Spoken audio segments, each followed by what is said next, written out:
अर्जुन सुरजन जान से मारे, अनंगपाल ने शस्त्र डारे। चरण पकड़कर पिन छुड़ाया, सिंह भवन माड़ी बनवाया। महाराणा गुग्गा चौहान के विवाह से अनेक घटनाएं जुड़ी हुई हैं। महायोगी गुरु गोरखनाथ के चमत्कारों और गुग्गा की शक्ति व प्रभुत्व के आगे मालव देश के राजा को अपनी पुत्री श्रीयल का विवाह गुग्गा जी से करना पड़ा था। विवाह के तुरंत बाद ही काछला के दोनों पुत्र अर्जुन और सुरजन गुग्गा जी से आधे राज्य की मांग करने लगे। हालांकि वे गुग्गा वीर के मौसरे भाई थे। इन दोनों ने दिल्ली के राजा अनंगपाल से मिलकर बागड़ देश को चारों ओर से घेर लिया।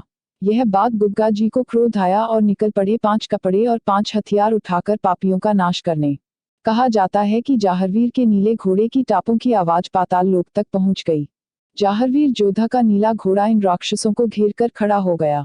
दोनों ओर से जबरदस्त युद्ध छिड़ गया। मुगलों का 9 लाख घोड़ा और 9 लाख सवार गुग्गा चौहान ने मार गिराया। काली मां ने भी युद्ध में गोगा जी का साथ दिया। बर्छे का एक प्रहार सुरजन की गर्दन पर लगा और उसका सिर धड़ से अलग हो गया। थोड़ी देर युद्ध करने के बाद अर्जुन का शीश भी गुग्गा वीर ने धड़ से अलग कर दिया। सिर्फ इससे ही गुग्गा जी का क्रोध शांत नहीं हुआ। जाहरवीर ने दोनों भाइयों अर्जुन व सरजुन के कटे हुए सिरों को अपने भाले की नोक पर लटका लिया और महल में लौट आए। इस बात से क्रोधित होकर माता वाछल ने गुग्गा जी को देश निकाले का हुक्म सुना दिया। गुग्गावीर ने अपने घोड़े को दौड़ाया तथा धरती माँ से प्रार्थना कर कहा कि वह उसे अपने में समा लेने दें। धरती माँ ने गुग्गा जी को अपने गर्भ में समाहित कर लिया। यह खबर सुनते ही गुग्गा जी की पत्नी श्रीयल शोक सागर में डूब गई।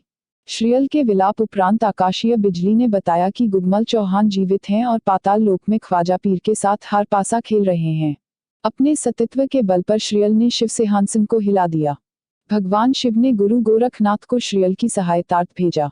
गुरु गोरखनाथ के विवश करने पर गुग्गा रोज श्रीयल से रात को मिलने आने लगे। श्रीयल अब फिर से सुहागिनों जैसे श्रृंगार करने लगी। माता बाछल के बार बार पूछने पर श्रीयल ने सारा भेद खोल दिया। श्रीयल ने कहा कि वह रात को गाय के गोबर का चौका लगाती है और चौका सूखने के बाद गुग्गा जी वापस चले जाते हैं।